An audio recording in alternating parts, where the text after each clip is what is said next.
Happy New Year's to all of you. I know I am late to that party, but I was busy at work and I've also been recording a lot of videos for you guys to enjoy, but I finally managed to put this presentation together for you guys because at the beginning of each year, I like to go back and analyze the past year's performance of Renaissance Gaming.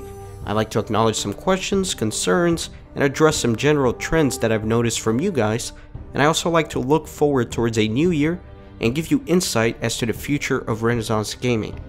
And I know what you're thinking, is this dude really about to pull a PowerPoint on us? Yes, I am. I think it's the best way to kind of convey all the information I want to get across to you. So, one of the main things that I noticed from you guys is why isn't Renaissance Gaming huge? Why has it not become successful yet? And success really is a relative term. But from reading your comments, I think you mean it from a point of, why don't I have thousands of views on my videos? Why don't I have thousands of subscribers? And really, that's a very egotistical thing for me to ask. If I don't have those numbers, it's not like I deserve them and for some reason I don't have them. If I don't have them, I don't deserve them. But it's very nice, very refreshing to read comments like these. I get a lot of these on my videos and I really do appreciate them. They really encourage me to keep making videos, and it makes me very happy that you guys continue to enjoy all my content and think I deserve more success than I have. But really, here's the answer to this question. Why is Renaissance Gaming kind of lacking behind some other gaming channels and not really experiencing growth as fast as other channels? I've done a lot of analysis as to why that is, and there's basically 4 things that I noticed about successful gaming channels. Number 1, people really like personality. They value personality over gameplay. Number 2, people really like the big AAA games. They like speed of upload, that is to say they like games to be played and uploaded very quickly, and they tend to gravitate towards very clickbaity titles and icons. And if you have been with my channel for a while, you will notice that in fact, I am the exact opposite of all those things. So instead of focusing on my personality, I like all my videos to focus on the game. I want to show off the game as much as possible. Instead of playing AAA games, I like to play some older, more outdated games that people don't necessarily have on their mind. Instead of worrying about uploading a game as fast as possible, I like to take my time with it. I like to really research the game, that way I can make the best playthrough possible and show off as much of the game as possible. And instead of focusing on clickbait titles and clickbait icons, I like to organize my video titles in a sensical fashion. That way I can keep everything nice and neat, because that's the way I like things. So ultimately, I'm actually doing absolutely everything wrong from a growth perspective. If I want my channel to grow, I am doing everything wrong. So let me explain to you this in economic terms. You basically have supply and demand. And really, there is an endless supply of gaming videos on YouTube. I mean, search any game you want and there will be hundreds of people playing the game. The demand, however, is much more specific. The demand for gaming videos mainly focus on the 4 things that I talked about. They focus on a player's personality, they focus on the big AAA games, people want games to be uploaded quickly, they like the clickbait, so the demand is not necessarily something that I can change. So from an economic perspective, how can I address the issue of growth? I can basically look at the market and the market share. I can improve my market share by doing things from my end. So I can improve my video quality, I can buy better equipment, I can record more efficiently. There are things I can do to optimize how much market share I can capture from a certain market. However, I can't necessarily change the market, the demand. My channel basically focuses on completionist status of a game. I like to 100% everything, be slow and methodical, and the market for that is actually quite low. And I can't just go up to people and force them to start demanding more of that content. I guess with some really brilliant marketing, I can artificially increase demand for my sort of content, but ultimately, if you artificially inflate a market, it's going to settle back down, so that's not an appropriate strategy. So really, the 2 things that I can do is optimize how I capture my market share, or I can switch my market altogether. I don't want to do that. I can't change the way I do things because that's not what I'm about. I started this channel for a reason, and I'm going to keep it for that same reason. I'm not going to start doing big AAA games. I'm not going to try to be the first to upload a video for a new game. I'm not going to jump into the whole clickbait thing. I'm going to keep things the way they are. I like the way I do this. It's slower for growth, but ultimately this is a hobby for me. I enjoy doing this, and I want to keep doing it my way. So let me give you an example for my channel. Check out my Hitman series. It's probably the biggest series of 2016 in terms of volume of videos. I have over 120 videos, and it took me all year pretty much to work on that game.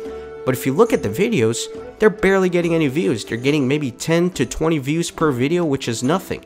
Anybody that is actually worried about growing their channel would have abandoned that series very early on and moved on to something else where they could have gotten more views, more growth. But that's not what I'm about. I like completing the game. I don't like leaving things unfinished, and I finish every project that I start.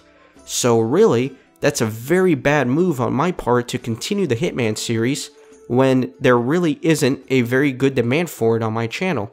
Similar thing with the Lord of the Rings Online series.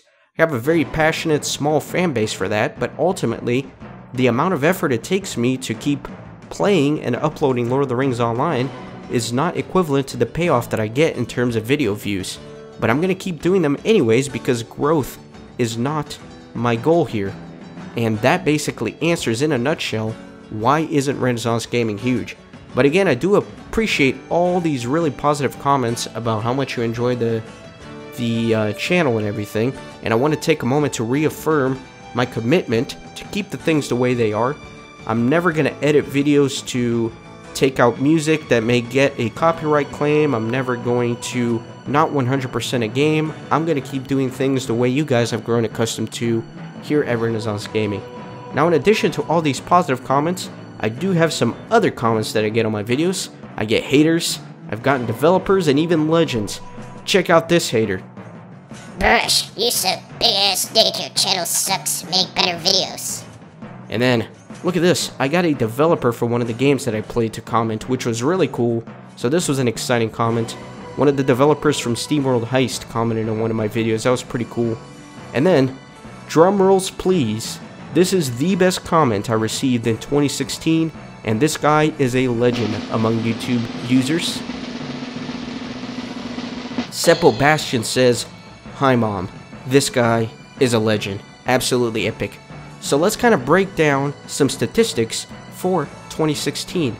So in 2015, I uploaded 140 new videos to my channel, and get ready for it, in 2016 I surpassed that with 428 videos uploaded last year.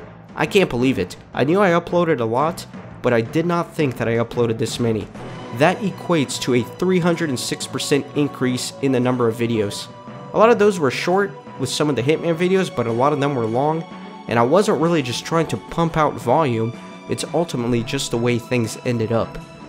Now, what about total video watch time? In 2015, people watched my videos for 122,421 minutes, and in 2016, get ready for this, 488,456 minutes.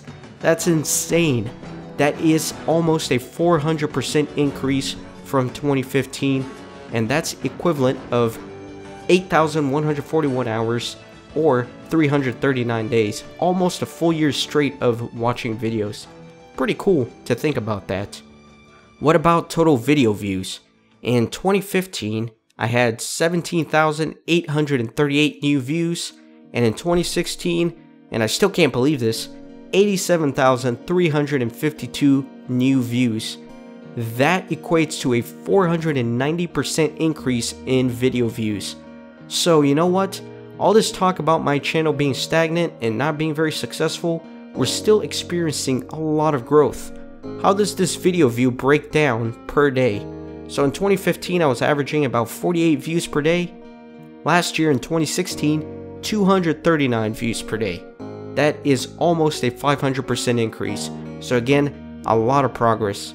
What about number of games? In 2015, I only played 6 games, and it may seem like I was only playing Lord of the Rings Online and Hitman in 2016, but I actually recorded 11 different games. So a lot more variety, a a lot of growth in pretty much every aspect of the channel, so lots of good news there. So what were the games that I played in 2016? Let's do a little retrospective 2016 here and go over some of those games. So this was a 183% increase as far as how many games I played. So of course I have King's Quest, which I started in 2015, but some of the new episodes released in 2016, and I of course played through that. A lot of you enjoyed that series, and I'm glad because I had fun with it too. Speaking of King's Quest, I did play through the old King's Quest 2, Romancing the Stones. Very fun game as well, and you can look forward to more King's Quest games on my channel, hopefully in the future.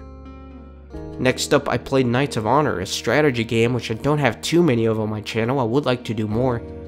Surprisingly, this was very well received. There's a very passionate fan base for this game.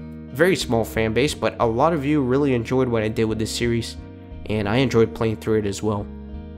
Next is Firewatch, which I'm gonna say is probably one of the favorite games that I played in 2016. This one really stuck with me, and I highly recommend you watch this series if you haven't already. Really awesome game. Didn't do as well as I had hoped as far as video views, but again, one of my favorite games that I played this year. Next, I have Unravel. It was a fun little independent game that I picked up for the Xbox One. Glad I played through it. It was a quick game, but a lot of fun as well. Next, I have SteamWorld Heist, and this game was a ton of fun. I played it on the 3DS, and the developers have since released it for multiple other platforms. And this is a really cool franchise that I hope to explore in the future. This series did very well. I also did Machinarium. This was a very short game. It only took me about 4 episodes to get through it, but it's a classic. If you like the steampunk type of vibe, I definitely recommend you pick this game up, or at least go watch my series that I did on it. All the videos in that series got copyright claims because of the music, but again, I don't really care too much. Next up, for the Halloween special that I do every year, this year I did Agatha Christie, the ABC Murders. Very unique game. I never played anything like it before. It's more of a point-and-click, mystery investigation type. I enjoyed it. Definitely very different than anything previously done here, but something I recommend you watch as well. So, another one of my favorite games that I played this year was Mafia. This series was absolutely awesome, and literally every video in this series got smacked with a copyright claim because I decided to keep the music in. If you have not watched this one yet, I highly recommend you go on my channel and watch it right away. This one plays out like a mobster movie, and I think you guys will have a lot of fun watching it if you haven't already. So then we have the 2 big games that I played in 2016. Again, I have Hitman here, which is not doing well at all, but I am looking forward to finishing it pretty soon here. There's not that much content left, so I should be wrapping it up very soon. And then, of course, I had the Lord of the Rings Online, which was an ongoing series for the entire year, and really developed a passionate fan base for this series. A lot of you guys that play Lord of the Rings Online are enjoying this, and I'm glad of it. Stay tuned, there's much more to come. I'm going to keep pushing hard to continue 100%ing every region that the game has to offer. So, now that you know the games, which games did the best in 2016? Which one were the top performing games? And this, I kind of used some fudgy math for it. I basically just looked at my top 10 videos and assigned the game to that. Not necessarily the best way to find out which one was my best game from a statistical standpoint, but it kind of gives you an idea. So my 10th best performing video belongs to the Lord of the Rings Online. And number 9 comes in with a Gauntlet Dark Legacy video, which was actually one of the first playthroughs I did on this channel. Pretty old video, but it got a ton of views this year. In number 8, I have one of my Town of Salem videos, which they do get a ton of views, surprisingly, so maybe I'll do a few more episodes of that. Town of Salem is not a game that I can 100%. It's more of a open-ended game that doesn't really have a start or an end, so maybe I'll do another video for that. For 6 and 7, they both belong to Sunset Overdrive. Probably one of the most entertaining playthroughs that you can watch here on my channel. If you have not seen that series, I highly recommend it. It's a super entertaining game to watch, so go and check those out. For number 5, my number 5 most viewed video in 2016 belonged to SteamWorld Heist, which was a big surprise to me. When I played this game, I did not think it would get that many views. In fact, at the finale of that playthrough, I told you guys that I almost didn't upload this series because I thought it just wasn't going to be very entertaining to watch. Thankfully, I decided against that and did upload because a lot of you enjoyed it. So for number 3 and number 4, they both belong to King's Quest. Game did reasonably well in general, and a lot of you guys enjoyed watching the achievement guide. I guess you were actually looking for a walkthrough in that department. And now get ready for this. Number 1 and number 2 both belong to the same game, and this one really surprised me as well. SteamWorld Heist again. This was my most popular playthrough in 2016. I would not have guessed it in 1,000 years, but there it is. And again, kind of going back to a growth perspective in all of this, you don't see Hitman on here, and you see Lord of the Rings Online at the very bottom of the list. And those are the 2 games that I spent the most time on. So from a growth perspective, anybody with a business sense would have dumped those games a long time ago, but I'm not going to do that because growth is not my primary objective. So ultimately, what is this all about? It's about you guys. So how many subscribers did we gain this year? In 2015, I got 59 new subscribers. In 2016, 313 new subscribers. So in 2015, it roughly equates to about 1 new subscriber every week. There are 52 weeks in the year. And then in 2016, that increased to almost 1 subscriber per day. There's 365 days in a year. So this ultimately was a 531% increase in subscribers. That's insane. That's a lot of you. And I'm so glad that all of you decided to join the group here. How many likes? How are you guys interacting with my videos? 2015, I had 458 video likes, and in 2016, 1,521 new video likes. Thank you very much for all of you who take the 2 seconds it takes to hit that thumbs up. It really helps to promote my channel and for it to grow. I put a lot of effort into this, and the least you can do is click a little button for me. It really does help out. So this was a 332% increase in the likes. What about comments? In 2015, I had 163 new comments, and in 2016, 282 new comments. So you guys are engaging a bit more, and I replied to a majority of these comments. Some of them there's really nothing to reply to, but I at least try to acknowledge it by liking your comment or something. So this is a 173% increase in the comments. So what about goals for 2017? What am I going to try to accomplish? So number 1, I would like to upload at least 365 new videos, which equates to about 1 video a day. I can't promise that there's going to be a video every day because things come up in life. Work gets busy, I get sick, my computer crashes, I don't know, things happen that I'm not necessarily prepared for. So I can't promise a daily video, but I'm going to try to shoot for 365 videos in 2017. Now, what kind of videos? I want variety, so I want to try to get at least 10 new games in 2017. So hopefully I can fulfill that goal. What's a third goal? I want to try to branch into mobile gaming. I think this is something that I've been wanting to try for a while, and I think the time is right. So I'm going to try to record a mobile game and see how you guys respond to that. And maybe I'll branch into that a little bit deeper depending on how that goes. For mobile gaming, a lot of them are multiplayer online games that don't really have an end. I don't really want to pick up one of those. I think I'm going to focus on more of a single player type of experience where the game has a beginning and an end that I can 100% and then move on with my life after I'm done with it. And then for Lord of the Rings Online, my goal there is to get past the Mines of Moria, making some big progress there, so I still have plenty of maps to record before I finish that. I have to go through Angmar, Evendim, Forakel, Eregion, and then finally hit the Mines of Moria, which is going to be absolutely massive.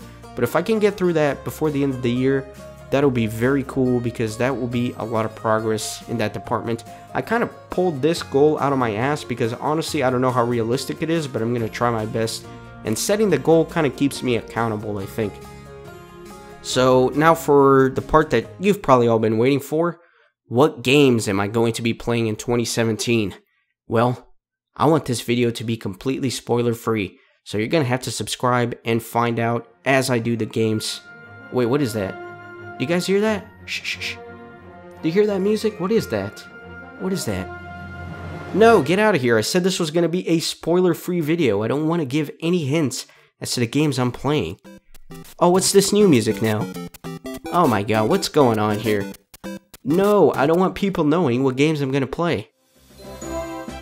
And what's this guy doing here? Oh my gosh, everybody's just showing up trying to ruin my surprises for 2017.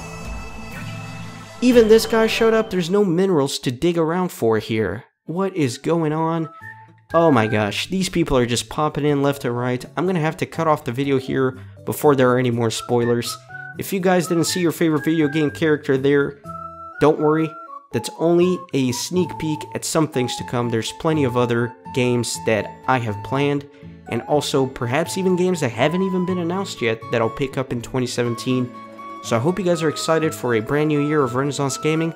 I know I am. It's going to be a great one, and I'll see you in the next playthrough.